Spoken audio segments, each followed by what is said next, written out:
Bonjour mesdemoiselles, mesdames et messieurs, je me nomme Christine. Ce jour René et moi allons vous expliquer les vaccins issus d'agents infectieux inactivés. En effet, les agents infectieux, une fois identifiés et isolés, sont multipliés en très grand nombre puis altérés, chimiquement ou par la chaleur.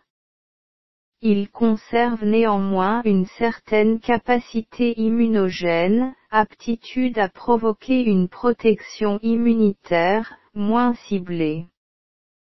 C'est pourquoi ils nécessitent l'ajout d'adjuvants et font souvent l'objet de plus de rappels de vaccination. Un vaccin inactivé peut être entier ou complet, lorsqu'il est composé du micro-organisme complet mais tué ou inactivé, par exemple, le vaccin cellulaire contre la coqueluche. Ces vaccins sont très efficaces mais plus réactogènes, avec un risque plus élevé de réactions indésirables. Sous-unitaire ou, à sous-unité, lorsqu'il est composé d'une fraction du micro-organisme inactivé.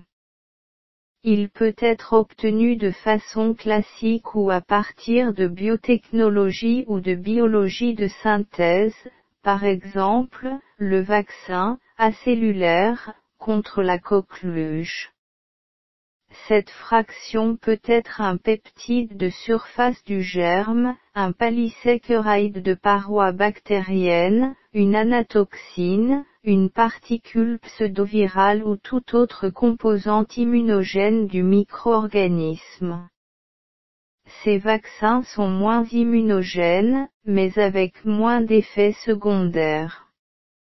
Les vaccins polyocidiques ou à polysaccharides activent les seuls lymphocytes B. Ils sont inefficaces avant l'âge de 2 ans. Par exemple, le vaccin polysaccharidique contre le pneumocoque. Ils ont une faible réponse mémoire et nécessitent plus de rappels. Nous vous en remercions et restons à votre disposition. Christine et René. Bonjour mesdemoiselles.